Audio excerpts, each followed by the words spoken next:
the same and win their first Copa America. What a mind to win it. And Chile is champion. Welcome to the Chilean Football Show on the Red One TV.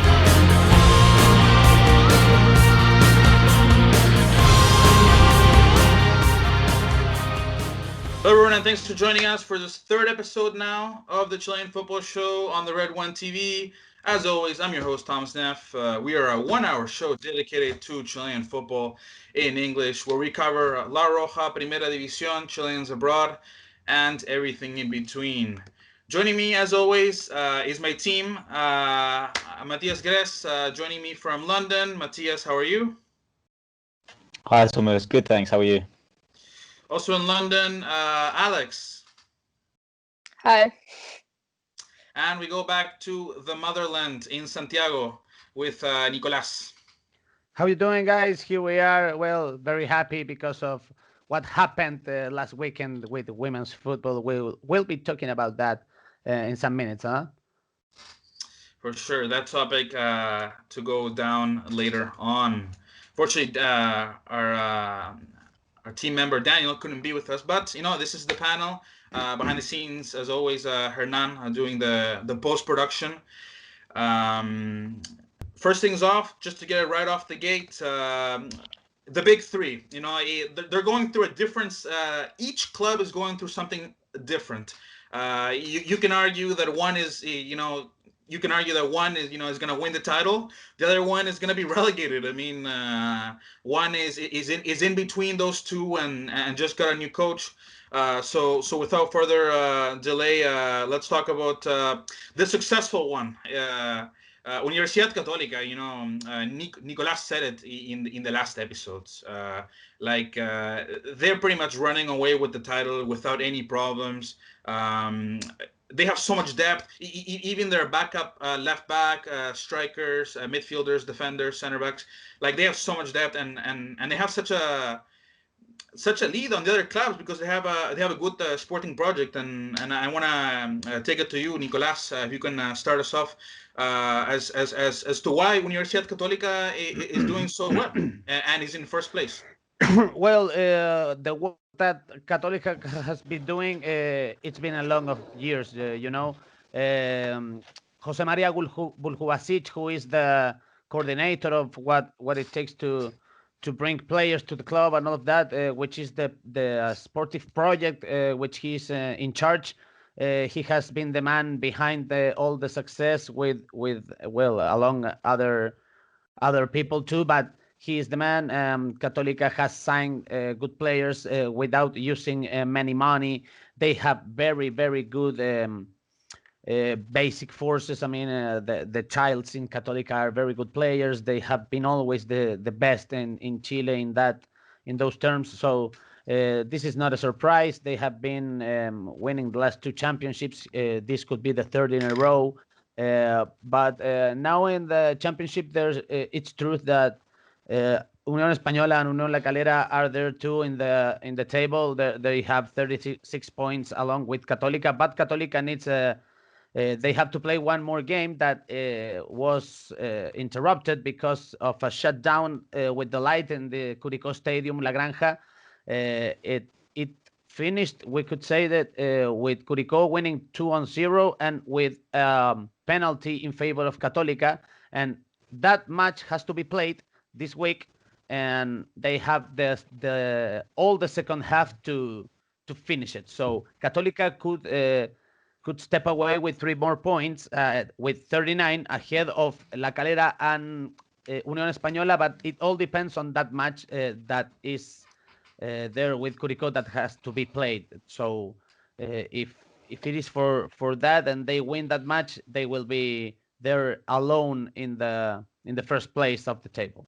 Alex, they're tied. As Nico mentioned, 3 clubs tied in the first place with 36 points, only goal difference, making the difference.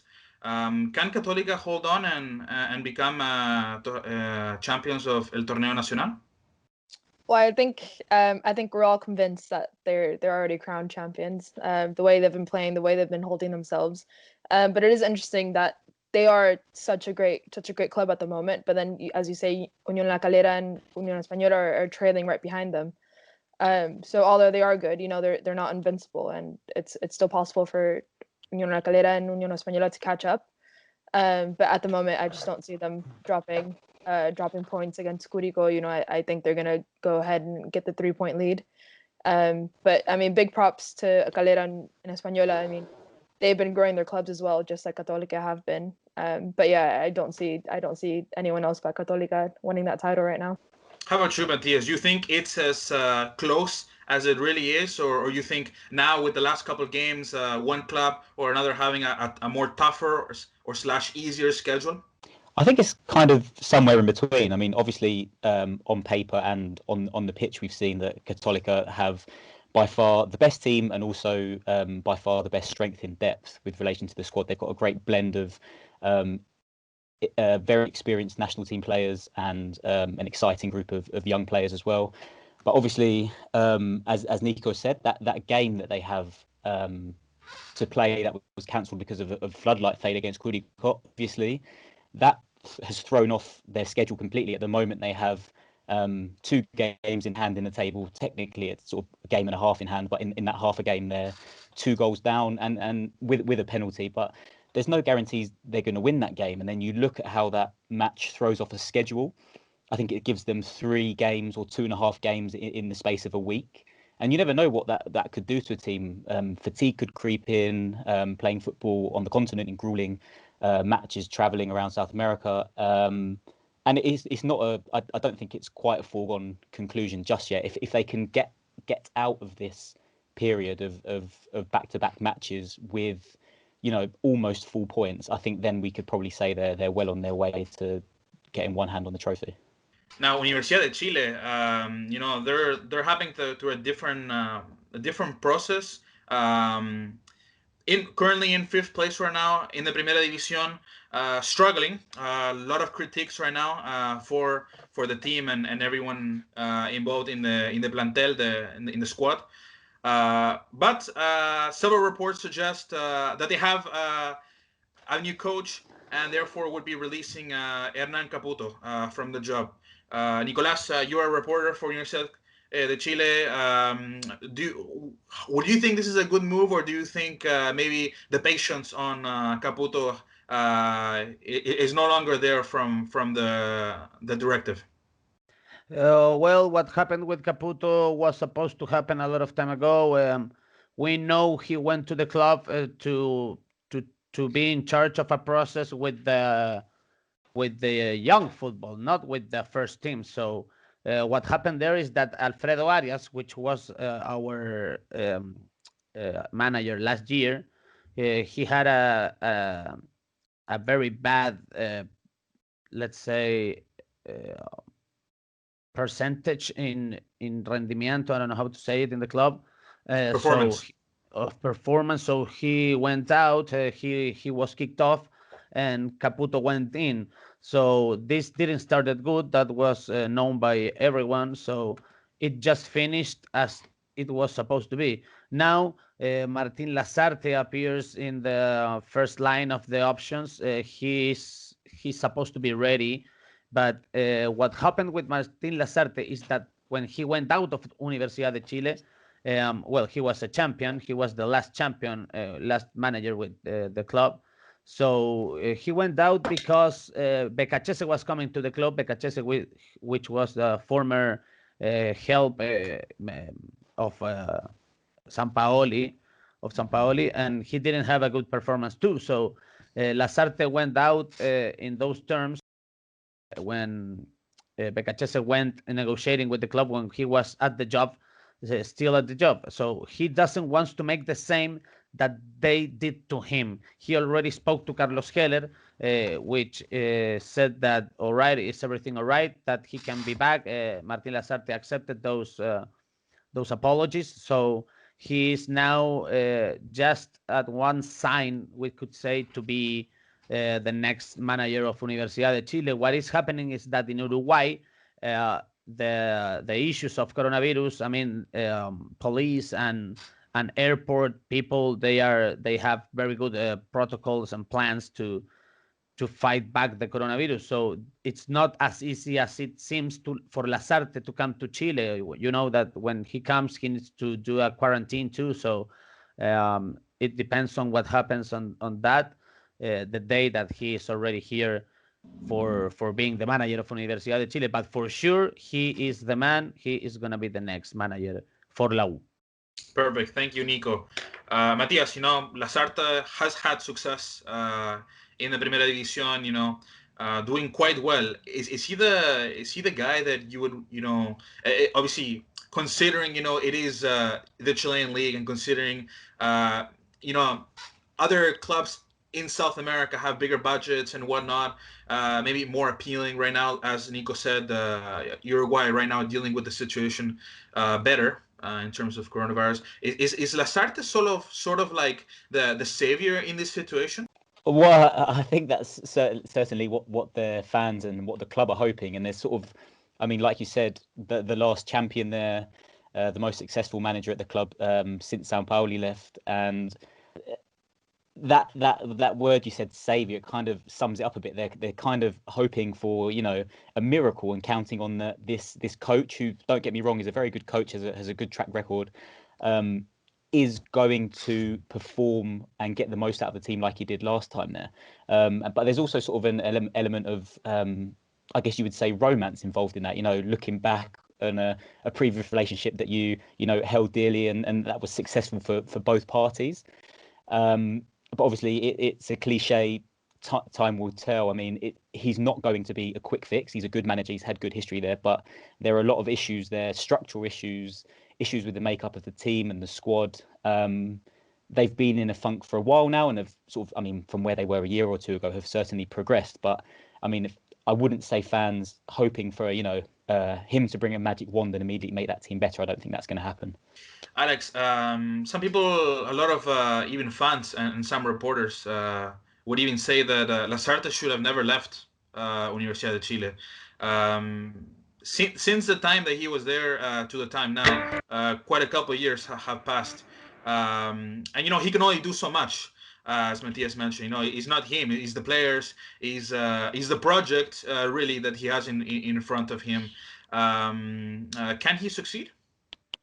I don't see Universidad de Chile doing a lot worse than what they're already doing. He, as you said, as we mentioned, he has a lot of history. He did well with the club there. But the club has changed, as you mentioned as well, that since he left. So now it's about picking up the pieces that essentially he left behind. It's been on a downfall, and now you can't expect them to do much. You can't expect them to be better in the first season. You can't expect them to potentially be better in the second season. I think the problems, and this goes for, I think, all the clubs in Chile at the moment, the problems go a lot further than just the managers and the players. It goes as a club as a whole, and even can go up to the federation as a whole. So he can succeed, but I don't know if it's the same success that a lot of fans are going to be patient for, that they're going to wait for. They want immediate success, and they have to understand that potentially that's not possible at the moment. But I do see him, doing good for La U if he can assemble the players, assemble the club to kind of, get stuff in order again. Yeah, I think Alex makes a good point. I mean, they said it might not even be, the 2 seasons after he arrives that they end up becoming a lot more successful than they are now. But I think they need to have patience if they trust him and him to be the man to turn the club around. They need to have patience, and Chilean clubs notoriously, especially the big clubs, notoriously don't have a lot of patience. I mean, how many managers could we reel off that Universidad de Chile have had in the last 5 years? So if they really believe that this is their man to turn the club around and to take them back to the top of Chilean football, they need to have success. And like Alex said, that might not come after a season. It might not come after 2. They might have to wait longer than that. And whether or not the ownership hierarchy at the club will wait that long, I don't know. Yeah, and as of right now, Universidad de Chile, correct me if I'm wrong, as of right now, Universidad de Chile would not be qualifying to Libertadores group stage, at least. Universidad de Chile, they're doing bad, but who's doing even worse? We have to talk about the big elephant in the room. Because Colo are facing something that they've never it's never happened before ever in the history of Colo Colo that that they have been relegated. But now it could happen. It could be a historic low with just a couple of matches left in the tournament. Colo Colo just can't catch a break. They just keep getting hammered with injuries time after time after time. Their key players gone, then they have to count on young kids, on teenagers, basically 19, 20-year-old, and they keep losing games away and at home against rivals who have lesser budgets and lesser players if you look at the names of each of these clubs. But nonetheless, you know, they're right now in a very big hole, and they're trying to climb out, but it's just not working out for them. Big question here is, will Colo Colo be relegated? Alex, let's start with you. Oh boy. The Colo Colina in me doesn't want to stay on the topic that much. It is painful to see us at the bottom of the table. But you know, as you said, it would be historic if we get regulated, and I think that has to be on the weight of the shoulders of the players at the moment. They have to club that they're playing for, and the fact that, you know, essentially they cannot get regulated at any cost. So you just kind of hope that they feel the pressure and they know the pressure, and they kind of claw back out in ways other than football, because clearly that hasn't been working out for them. I think the game against Iquique kind of summed up their season. I mean, that the 2 goals conceded were just sloppy. You know, the game hit the crossbar. It just kind of summed them up as a whole at the moment. But you know, they have a game in hand from the other 2, and I think it's O'Higgins and La Serena, of course. How could I forget? They have a game in hand, so you know Thanks they do. for rubbing it in. You're welcome. I had to make myself feel better somehow. They have a game in hand, you know, so I think they have to look at that and kind of take advantage of that in whatever way they can. As I said, you know, maybe something other than football, you know, just focus on other things and just do whatever they can at the moment to not get regulated. Nico, what's your take? Is it inevitable? No, it is inevitable. I mean, it's Colo Colo. You know what Colo Colo means for the Chilean football. Besides their performances in the field, they could stay. They are a big team, so it depends also which players they bring now in the negotiations. I mean, it's very important. They already have a good manager on Gustavo Quinteros. You know, the worst performances of Colo Colo were with Alberto Jara. That, you know, we all saw how they played. Well, they keep playing that way, but that is a much deep problem. I mean, it's not a fault of the new manager. It's not, but it is a fault of the players too. I mean, not only of the players, but of the conformation of the team. It's the same that is happening with Universidad de Chile. There's a lack of leadership in the court that it's that, you know, that you can notice. I mean, in Universidad de Chile you have Montillo, but in Colo Colo I don't know who is the leader in that team. I mean, you cannot say Insaurralde is the leader.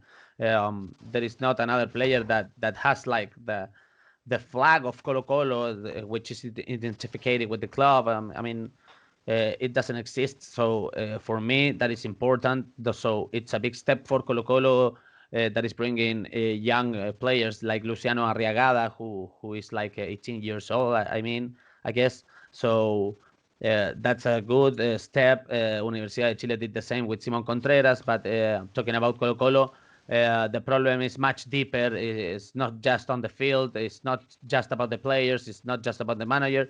You know, it comes from much upper. You know, Harold Nicolas and all of those people running the club. You know, they have dirty hands. They don't do things well, and that's something that has been acknowledged by everyone. So Colo Colo can save themselves from going to the second division, but it's going to be a hardworking objective to play in. So they have to start now, or well, time is running out. And time definitely is running out. Matias, to finish off on this and to stay on the topic of Colo Colo, they're a team that right now they're relying for goals on a 39-year-old, or excuse me, 40-year-old Esteban Paredes. I don't know what to say. You expect a guy with that age to score all the goals for you. You're not gonna have a lot of success, and they haven't had a lot of success. Definitely in a big club like Colo Colo, historically speaking, a lot of locker room problems, but more than just the locker room problems, I think the vacas sagradas, the players with the players with the pedigree, with the CV, with the name. Yeah. That yeah, they played in Germany, they played in Mexico, they won this many titles in Chile, this and that, they're making $1 million, whatever, you name it. They have 200 games in the Chilean league, 200 goals, whatever the case is. They have a name, and because of their name, maybe there's a bit of arrogance, and you don't need that. You need leadership. But Colo Colo right now, they don't have anyone that's really stepping up to say anything. Even to the press. I think it's just excuse after excuse. So how can they dig themselves out of this hole if they still can? Which is, still have a couple more fixtures left to go. I'm going to go out on a limb, actually probably not much of a limb at this point, and say that they will get relegated, or at least they will certainly be in that relegation playoff. I mean, you said it, and I think we might have spoke about something similar a couple of weeks ago about relying on a 40-year-old Esteban Paredes, as much as he's obviously a legend in the league and obviously the record goal scorer in the Chilean First Division, but it's kind of indicative of the structural issues that the club has found itself to find itself in this position. To be so over-reliant on a 40-year-old striker for goals. And they're in the bottom too because they deserve to be there. Sometimes you can look at teams play, you can look at results, and you can say, they've been unlucky here and there to pick up points, but Colo Colo haven't. If you watched them play, they haven't looked like winning whoever they've played, and they're where they deserve to be. And we've seen it in other leagues around South America. No club is too big to get relegated. History is exactly that, is history, and it doesn't have any bearing on where your club is now if it's been mismanaged for 5-10 years. And they keep suffering setback after setback. I mean, Marcos Volados, who's probably their best player so far this season, out with an injury now, missing the rest of the season, which is another huge blow. And rumours or reports, Nico might be able to say something about this, that Felipe Flores is being contacted to go back, which, I mean, says it all. I mean, obviously it's an emergency and it's a stopgap, but relying on another 30-something-year-old striker who had success at the club many years ago kind of says a lot about the state of desperation that they're in. No, they are. There's a lot of desperation, and we'll see what happens. But right now it doesn't look good for Colo Colo. But enough about the big three. There's also more clubs besides the big three, and that's the clubs that played in the Copa Sudamericana recently. In the case of Audax Italiano, Unión La Calera, Huachipato, and Coquimbo Unido. We always talk about Chilean clubs and their participation in international competitions, not being successful. You can make the argument that some of these clubs, just because they don't see much action, maybe in the case maybe more in the case of Unión La Calera, who has been playing consistently international club football, but maybe we haven't seen a little bit of the other ones. But Nico, I want to start with you. How did you think those four clubs did recently in the Copa Sudamericana against very, I'd say, even competition? Well, we could say the only one that did a good performance was Coquimbo, a good performance. I mean, they won 3-0. They got the 3 points and they scored good goals. All were very similar, headers. All were strikes by headers. So Coquimbo did a good performance, and it's going to be very difficult for the other team to eliminate them. They already have won 3-0. From Huachipato, I expected some more. They have had some good matches here in Chile. The other ones that aren't as good as those, but I expect more from Huachipato. I have a faith that they could play much better in Talcahuano, so that's something that we could see. The same from Audax Italiano. I expected very, very much more, but Paki Meneghini is a very good manager, so you expect more from a team who is he is directing. So I would like to see what happens now in the next match, but generally the level of Chilean football teams in Copa Sudamericana or Copa Libertadores has been very low last years, so I don't really expect very much of these teams. I mean, if they go over this round, that could be for me very good and a good step for them. That they have to work a little bit more, as well as the big teams, to make good performances in Copa Libertadores or Sudamericana if they have the opportunity. Well, and Catolica, for Catolica, it's an obligation to go through this round, not as the other teams. They have to win. They have to keep winning. They have a team to do it. So it's the team that we expect more from. But whatever the other teams do, for me, it's going to be all right. I mean, I would like them to win, not just this round, if not many others. But we could see, but I keep saying that Catolica has the obligation to win and to go through.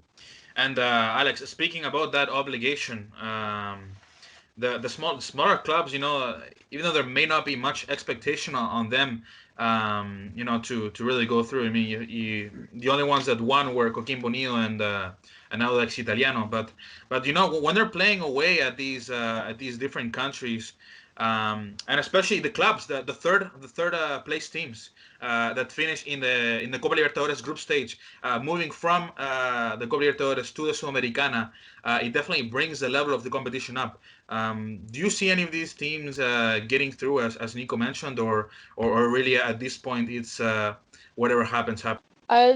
Well, I'm kind of on the same page as Nico. I think for the most part it is whatever happens. But as Chileans, we love football and we kind of hold ourselves to a higher standard. So no matter what state our football is at, no matter what state our club's at, we do have high expectations, and we are disappointed when we don't meet them. But it is true about Universidad Católica, with how well they're playing, and how, as we mentioned, their depth and squad, everything that they're doing at the moment. We do expect a bit more than a 0-0 tie against Sol de America. But it was an away game, as you mentioned, and going away at the moment is probably a lot harder than what it would be regularly, with COVID and everything. There's a lot more restrictions, as I imagine, in the hotel, even in the eating habits and what you can do and how you can prepare. So I imagine that might have a little bit of an impact at the games at the moment. So at the same time, we have expectations, but then we have to take everything into consideration as well. So yeah, I think Catolica does have not necessarily an obligation, but I think they do have a lot more pressure to get through than most of the other clubs, considering where they are at the moment compared to the other clubs. But yeah, I think it's just a matter of hoping for the best, and it is what it is. But international competition is much different than local competition. So I think it depends where the club's at. Depends if they're more focused on getting the domestic competition in front, or if they want to focus on international competition. So we just have to keep watching. That's it. And Universidad Católica playing, it's a club that well known in Paraguay. So can you imagine the pressure that is on to play against Sol? Matias, I know you're not gonna like to admit this, but La Serena's rivals, Coquimbo, they're completely. Well, I wouldn't even call them rivals, because they're pretty much one city. They're the exact same city. That's a fact. They're like 10 minutes away from each other. But no, serious note, those 4 games that were played, plus Catolica, which are we touched on a bit more in the national tournament, but the smaller clubs they're playing against, it's not like they're playing against Barcelona, Juventus. Like let's be honest here, that's, but they're playing against clubs like Bolivar, in the case of Phoenix in Uruguay, Estudiantes de Mérida in Venezuela. So it's not like the level of exigencia. It's like the level of the level of difficulty. The level of difficulty. It's not like the level of difficulty is that much, but at the same time, it's not like they have any history of against these clubs. So most of these clubs may have played each other once or twice in their history, because every year it alternates which clubs go to the Sudamericana, being that the Sudamericana is from the 4th, 5th, and 6th places of each league. So how does that impact things, Matias? Well, thanks for rubbing in Coquimbo's success on the international stage. Quite painful to watch, knowing we're probably going to be back in the 2nd division next season. But I mean, you kind of say, and I do agree that the level of the opposition that these Chilean clubs are playing aren't good. They're not high. But if you look at the fans and the clubs from the other countries, they're probably saying the same thing about the Chilean clubs. I mean, like we said, we've criticised the clubs, and rightly so, for their poor performances in Libertadores and Sudamericana over the last decade. So it works both ways. I mean, these clubs are probably rubbing their hands at the thought of getting a Chilean club in the qualifying stages, knowing, given the history that we have there. So I think it is up in the air. I think given the Chileans' bad recent history in international competitions, 2 wins, 2 draws and a defeat from the first legs is good, surprising. And going forward, I think those 4 games are on a knife edge. I mean, except Coquimbo, you'd say they're probably through. But I thought it was interesting. Obviously, La Calera doing amazingly in domestically, and obviously have this great chance in Sudamericana. And I thought it was interesting. They played on Wednesday and had a league game on the Friday, so less than 48 hours later. And Felipe Seymour, after the game, we said our biggest rival at the moment is the ANFP. They requested that game to be cancelled or postponed for another day or 2 at least, to give those players some more rest. And unsurprisingly, they lost that game 3-1. So, I mean, given the poor history that Chilean clubs have in South American competitions, and how badly that reflects on, the football in the country and the structure, you'd have thought the ANFP would have, helped them out and tried to give them more rest. But turned out to not be the case. So, I mean, depending on how those players feel going forward, I mean, they looked completely spent at the weekend. Well, on Friday, whether or not they have a small squad, obviously compared to Catolica, so whether or not they can sort of maintain a push for this last period of the season remains to be seen. And you mentioned it there, Chilean football, it's its own worst enemy. When NFB should be helping out, canceling national league games for the clubs that are in competition, Sudamericana, what does it do? The complete opposite. You finish your game, you have to play 48 hours later, including the travel, including the restrictions, and all of that. But anyway, that's for a different, and I think different time. Just to back up what Alex says, and I think it will have a huge impact. Actually, is obviously the coronavirus this season. I mean, every country in South America has been hit differently. Their governments have dealt with it differently and at different times, and obviously that's impacted how the leagues around the continent have come back. So teams will be feeling the impact of some having played more, some having played less, and I think that will be a significant factor going forward. Guys, the Chilean Women's League is back. The men's league came back in July. We all knew about that. It was one of actually the first leagues in South America that were back. Even though Chile, is one of the most hard-hit countries in the world at that moment, at least, were hit by this coronavirus pandemic. Nonetheless, ANFP made the decision to bring back The Women's League this past weekend. Nico, you were covering some of the games. How was it? Was there a lot of rust? What are they doing to protect the players? Just overall, how is the organization? Because some of these teams and some of these teams lack basic things like transportation and facilities and all of these things. Well, it is exactly the same as the men's championship. I mean, the way it has to be. It has been given the importance it deserves. The women's football. It has been back this weekend with good matches. The only problem we could talk about is that the four best teams in this tournament, that are Palestino, Colo Colo, Santiago Morning, and Universidad de Chile, are years and years ahead the other teams. I mean, Santiago Morning just got 11 goals. Universidad de Chile had 10-0 against La Serena. So Colo Colo made, they did just five, but Palestino made a 6-0. So the level is good, but the fight for the championship is gonna be between those four teams. I mean, I had the opportunity and the honor to be the play-by-play announcer at the Universidad de Chile versus La Serena in the CDA, in the Centro Deportivo Azul.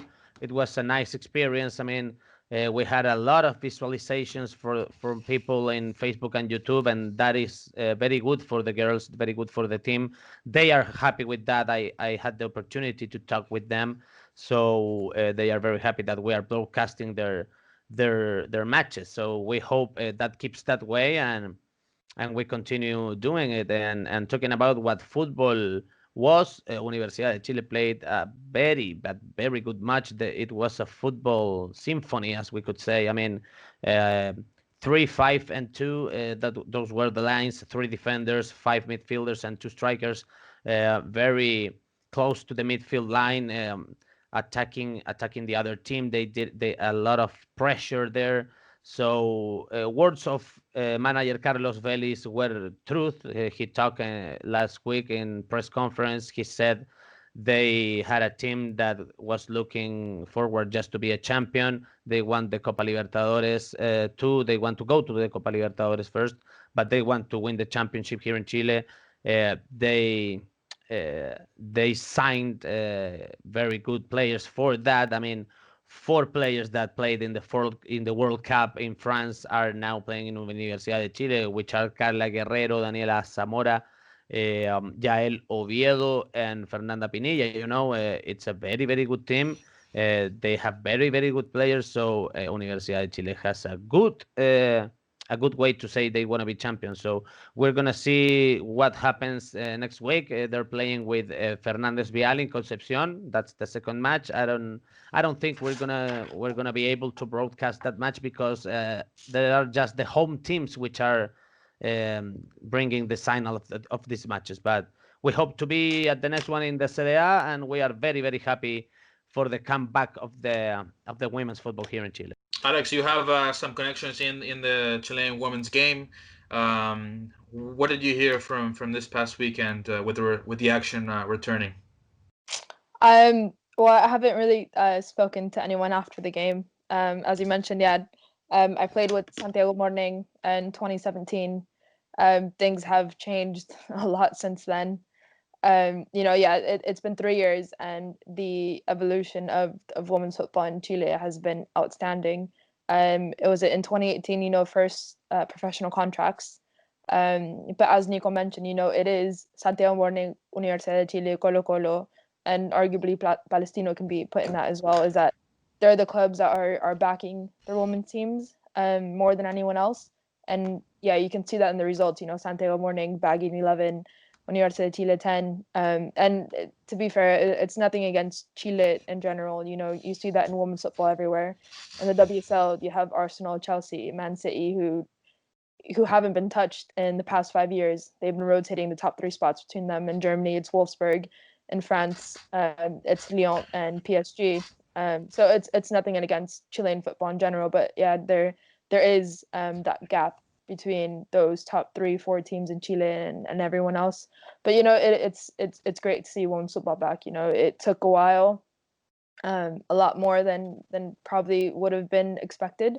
I know the teams have been out training on their own for months and months now, without having a date to look forward to. This date, it got pushed back a few times, so there wasn't any kind of like certainty for them to look forward to, which is a major blow for them. But this first weekend, I think everyone's been great, been wanting to get back on the pitch for so long now, and you can obviously tell that in a lot of the results.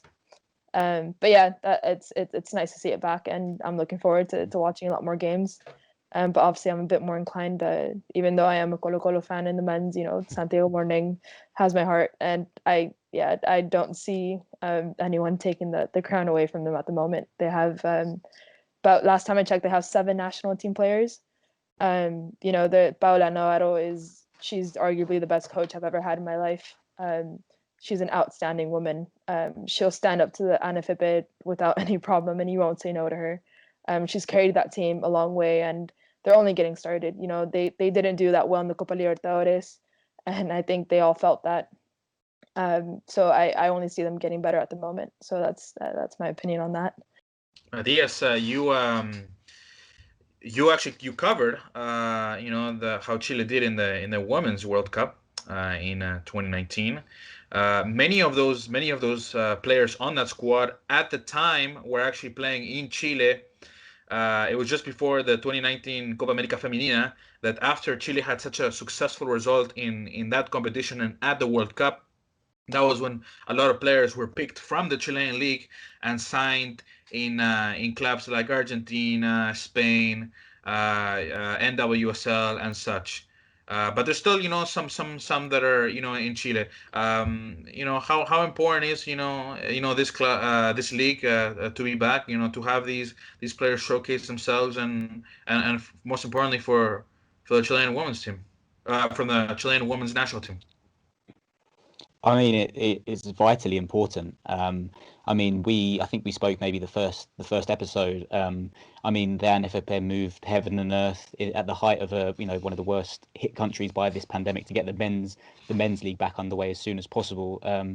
And essentially, it was chalk and cheese, the difference between the treatment they gave to the women, and basically they left it for so long before they even attempted to try and get the league started. But like I said, better late than never, I guess. But it's I kind of feel like the country as a whole, with regards to the attitude towards women's football, really felt like it was progressing, like you said, around the Copa America, which qualified Chile to the Women's World Cup, and then obviously the brilliant showing the women had at the World Cup, obviously coming a crossbar's width from qualifying for the next round.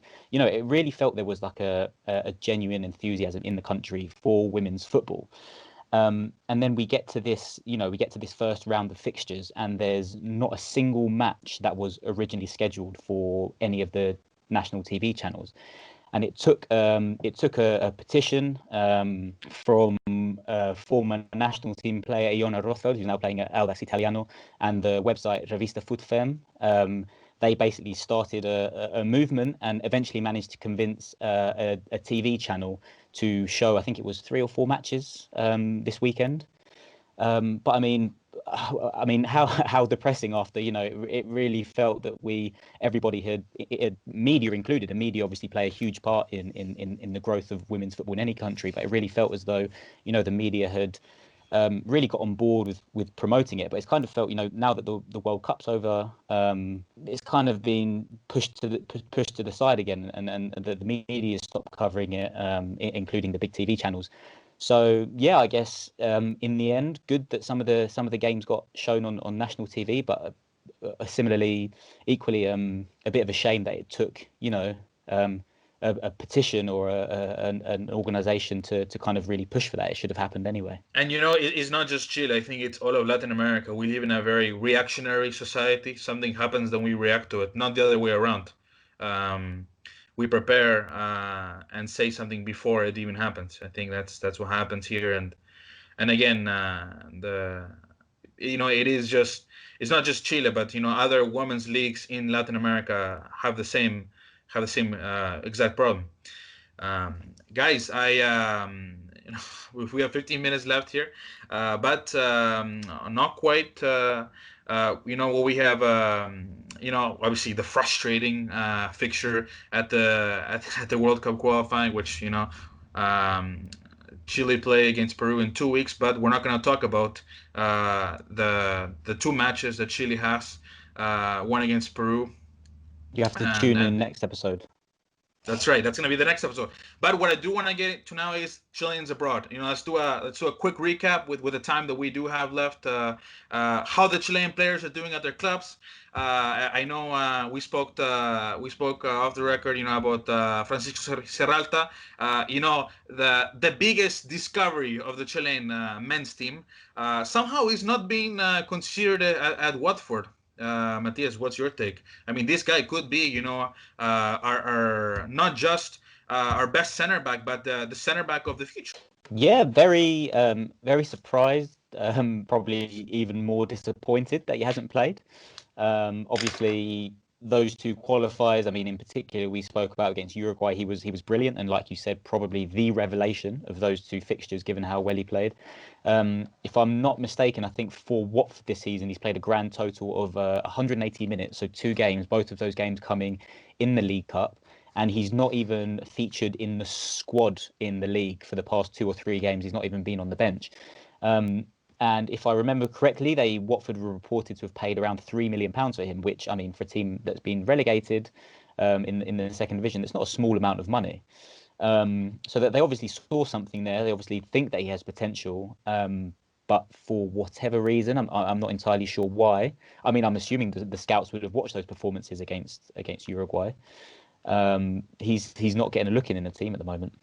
Nicolas, moving on from Francisco Serralta, I think it's really unfortunate that Alexis Sanchez and Arturo Vidal are not playing at Inter, because arguably they're our 2 best players, and it has to be said that yes, there are a few exceptions, and there have been a few exceptions in the history and around the world, but generally speaking, if a player is not playing at his club, then to play at the national team is very difficult. I'm not saying it's impossible, because obviously you still get match ready in the practices, in the training sessions. But it has happened in the past where different national teams of different countries have called up players who have been bench players in their teams. But how difficult is to see Sanchez and Vidal in the bench, and have they not only convinced Antonio Conte, but also let the injuries, the muscular problems that they had before go? Well, yeah, what you were saying is truth. Our best example is Eduardo Vargas. I mean, he never plays in their clubs, and he comes to the national team and he does goals, and he's there always. Well, he didn't performed well the last 2 matches, but he's practically a card of warranty, so it is good for him to come. Not even to say something about Alexis and Vidal, they are world stars. So are those kind of players that they cannot be absent. They have to be in the list, they have to be in the team, and they have to be in the starting. I mean, just has shown us how important he is for this team. It was him which ended like a little bit angry with the I don't know if with clubs or what, but he said we have no players behind us who pushes us to be better, so they cannot be absent. They have to go. Besides, regardless if they have minutes or not with Conte, they need to be at the national team if they are available. So, but besides that, I mean, tomorrow is playing Inter against Real Madrid, and I think that Vidal is going to be a starter. But Alexis has more opportunities than Lukaku to play, because Lukaku is injured too. But he is an option for Conte. Maybe he's not playing with 2 strikers. He's going to play just Lautaro at forward and leaving Alexis at the bench for a second half. So we're going to see. But I have a faith that they are going to be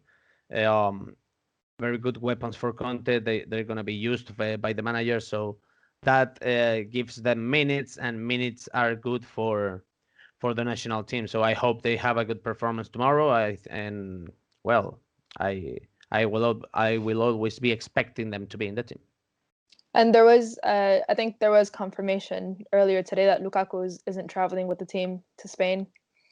There's also, I was reading from a source from Inter, I think that Alexis Sanchez is rumored to be on the starting lineup tomorrow as well. So it is, it could be Alexis Sanchez's kind of time to shine, I guess, with Lukaku not being there. But yeah. Well, it would be really marvelous. They're playing against Real Madrid. I mean, there's no, there could be not better window for Alexis to show his football. So tomorrow is an important day for them. Obviously, Alexis has been struggling with injury recently, but I mean, like you said, Nico has a good history against Real Madrid from his Barcelona days. I mean, I recall that one wonderful chip in El Clásico. So that was amazing. If he can, can find anywhere near that form, I think Rueda will be delighted going into the next round of fixtures. Alexis's goal at the Clásico was chosen by the people of Barcelona like one of the best 3 goals in history of the Clásico. I think it was also nominated for the Puskás. I mean, I could be wrong, but for that year. Could be. I'm gonna look here. Take a look in Google. But nonetheless, that chip against Diego Lopez was beautiful. Yeah. And just to add one other player, obviously Eric Poligard, now playing again regularly for Fiorentina in Serie A.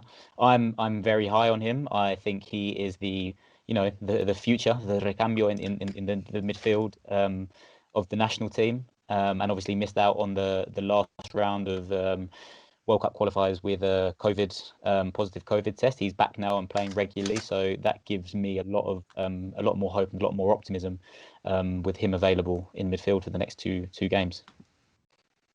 And not just that, because the gap that Marcelo Diaz really left. Because you in every team that Chile has had, I cannot recall a Chilean starting 11 without a central defensive midfielder, a number 10, a playmaker, a guy who controls the game from the back, bringing the ball up and then giving his options. But a guy like Eric Poligard, he's still 26 years old and playing at a very good club in Fiorentina. He was rumored to go to Leeds. Marcelo Bielsa did express interest, but that move never materialized. Guys, Claudio Bravo, he's back from injury, played the full 90 against Elche in La Liga with Manuel Pellegrini, who is the guy that brought him there. Oh man, did we miss him the last fixture? But enough about that. How important is him to be fit? Matias, will go around, and then Nico and Alex. Oh, I mean, it's huge. I mean, I think we spoke about it last time he was out. I mean, Bravo from English press and international media didn't have, rightly so, didn't have the greatest reputation for the performances that he turned in while he was in England. But I mean, we've all known how good he's been for the national team over the past 10 years or more. And I mean, Chile are not blessed, or haven't even in the golden generation haven't been blessed with strength and depth. They've had 13 or 14 players that you could really say are players that you would count on in the starting 11, and after that the level really drops off, and that goes for the goalkeeper position as well. I mean, you'd be hard pressed to find a position on the Chilean team that there is such a drop off in quality when the first choice player is out. And I mean, the second choice and the third choice is behind Claudio Bravo. I mean, as well as they performed in the last round of qualifiers, don't fill me with confidence. So to have him back, not only his ability, I mean, as a brilliant shot stopper for one, the confidence that he instills in the back line, his leadership and experience. I mean, I go into those matches with so much more confidence, knowing that he's fit, and obviously has been performing very well in La Liga. I go into those matches with so much more confidence than I did the last ones. And it would be perfect, would make it a perfect call-up if Rueda swallowed his pride and called up Marcelo Diaz. That for me would make it a perfect call-up for me. Right here, Nico, what's your take on the situation as a whole? Oh, well, the only thing that worries me are the injuries. I mean, I think that if Chile goes to those matches without much injuries, they have a lot of possibilities to win, you know. I agree with Matias. What happens with Marcelo Diaz is unexplainable. I mean, well, last weeks he hasn't been good with Racing, so but he is a proof player. He has been in the 2 championships that Chile has. I mean, he's an important player for us. He was at the World Cup, and yeah, I don't know if it is a topic of a pride of Rueda, but I don't know what happens. I mean, whatever it is, if it is pride or if it is whatever it is, yeah, he has to call him up. I mean, I agree with a lot of people who thinks that Pulgar has to be the central midfielder, and yeah, I agree, but we have not much players, so Marcelo Diaz has to be an option. If he's not the best one, well, he may be the second one in that position behind Pulgar. So we need the 2 best players in that position, and in every position. That is the national team about. You take the best players you have all around the world, and you make them play along in one team. And that is the idea, to perform with a good football idea and with players that are specialists in their positions. And Marcelo Diaz and Pulgar are the best in those positions. And, well, talking about the other positions, well, as you know, as I already said, I just hope that our players not to be injured. Alexis Sanchez, I hope him to be in a very good shape. The same with Vidal. We need Aranguis too. We have not many much players. If Rueda showed that he made a good job and he find options, we need our best players, our best performers for football, and those are the ones that played in the World Cups and played in the Copa America. So that's what I expect for those 2 matches, guys. Exactly, and that's why it's called, I can certainly. Sorry. No, go ahead, No, Matias. Matias. No, I can certainly see I can certainly see a midfield in which both Marcelo Diaz and Poligard can play and will work together. I mean, I agree with you that I think if Rueda calls him up, I don't think he'll play Diaz. But I can envisage. I mean, I think probably Rueda maybe sees it as one or the other, but I certainly can envisage a midfield where both of those players play together and it working as well. Guys, last two players. I wanna last 3 players, but one joint. Guillermo Maripan. He's not playing at Monaco. Played only 18 minutes in the last match. I think it's pretty safe to all agree here that he has to find a new club. I mean, you could probably say the same about Sierra Alta. It's a difficult position, yes, the season is still young. There's a possibility that, these clubs, because players have been rushed back across the continent, we've already seen in France, Thomas Tuchel talking about Mbappe saying as though to players that they're playing at the end of the season. That's how fatigued they are given the short break between the end of last season and this season. So if players aren't playing now, I mean, I think players are going to be tired, players are going to be injured. So players like Maripan are going to have opportunities to play at some stage in the season.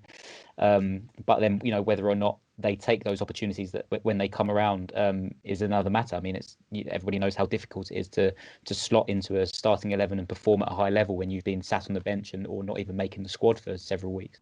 Yeah, well, talking about Maripan, I mean, he's a very good player.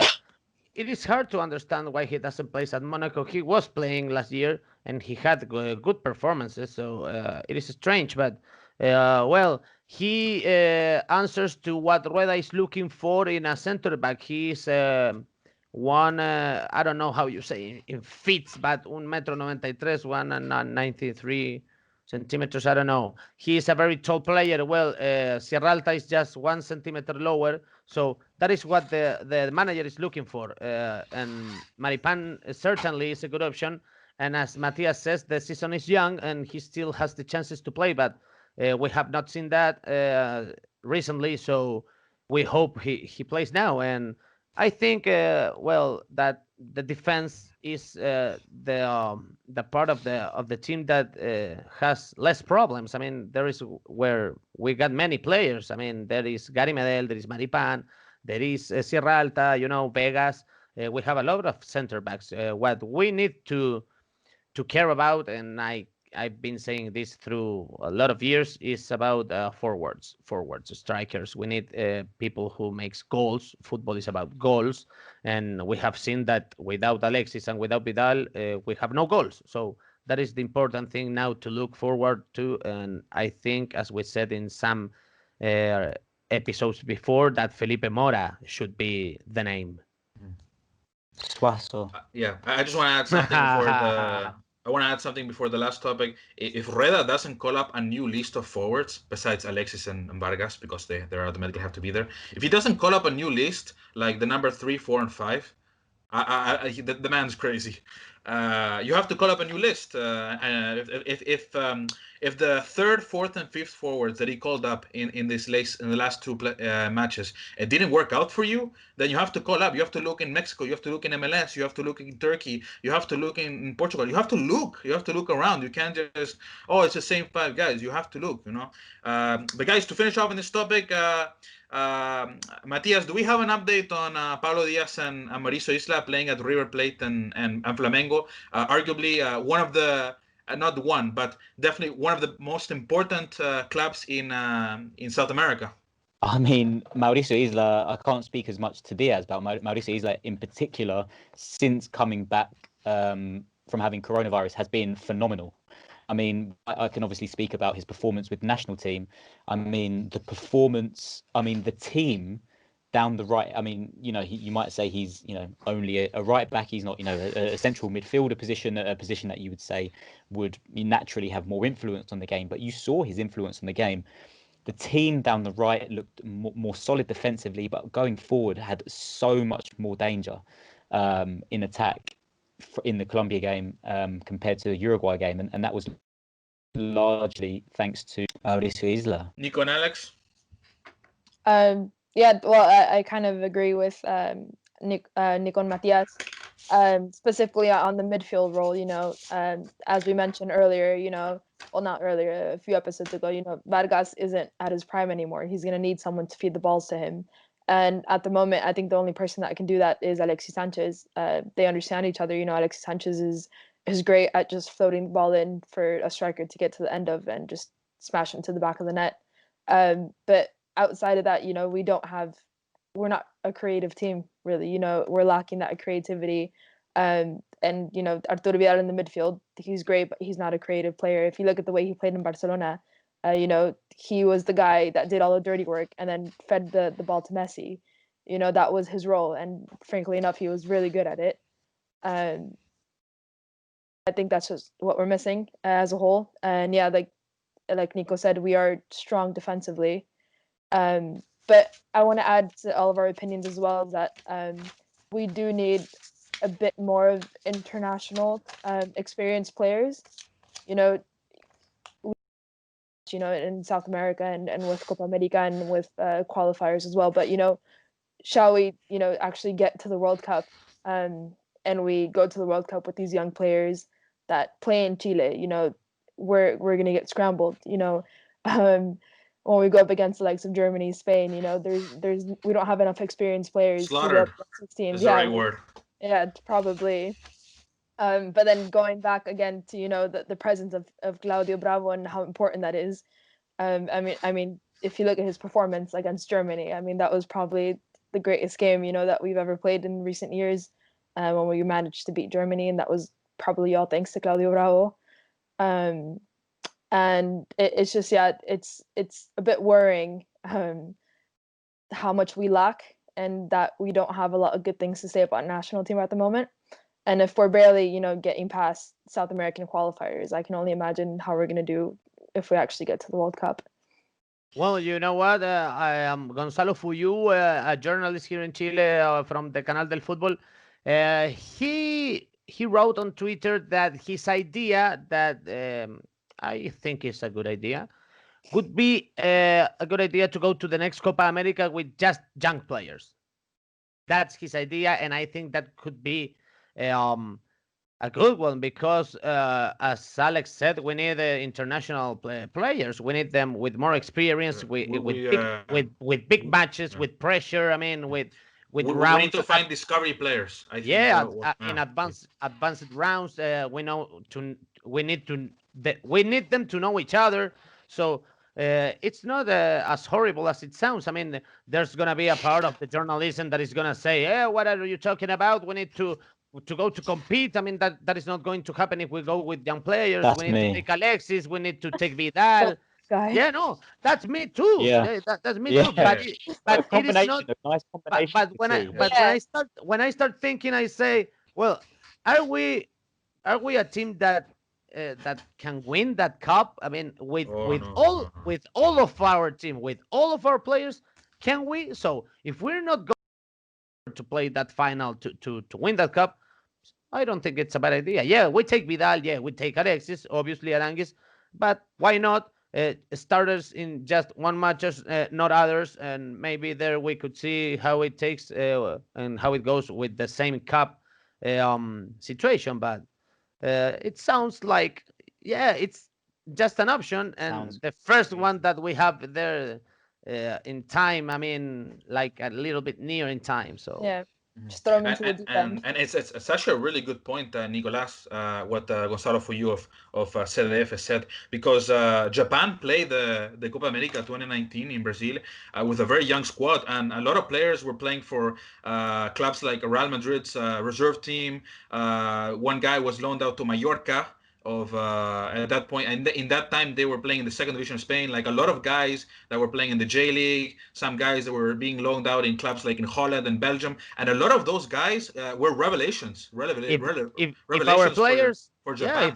If our players perform well in that Copa America, as you say, they could be seen by very good teams, not just in America or South America, as it has been happening last years. I mean, European teams, and that's what we need. I mean, Alex said it, and that it's truth. If you want to compete in a World Cup, if you want to go to a World Cup, just go. You need European players. I mean, I have to add, obviously, the Copa America means a lot less to Japan than it does to us, given the history we have in the team. Obviously. And obviously, I think, Chile went 99 years without winning anything, and then won 2 trophies. 3 if you count the China Cup. I'm counting it. But look, this national, we had no success for almost 100 years, and we've stumbled upon, through a mixture of good coaching and good luck, to have this golden generation of players come through. And we have such a short window that we've won 2 trophies in already, but that window's coming to a close. And I think the Copa America, which was postponed this year, next year, is in that window that this golden generation can still win a trophy. And it might be another 99 years before we put together a team that might win a Copa America. That it just might be the case. This might be the last opportunity we have in our lifetimes to see a competitive Chilean side of world-class players play for a trophy. So I think we'd be doing the country a disservice, those players a disservice, if they didn't go with at least a mixture of experience and youth to try and win what is, I think, the last realistic chance of a trophy for this golden generation. Now, I'm gonna be a bit more optimistic here and end on a good note. I hope it does not take 99 years for the next title. All right, guys, that's everything we have for you today. Thank you all for watching. Thank you all for listening. From the team, myself, Alex, Nico, Matias, take care, stay safe, and we'll see you in episode 4 previewing Chile's next 2 matches in the November FIFA window. Take care, guys. Thank you, Thomas. Thank you. Bye.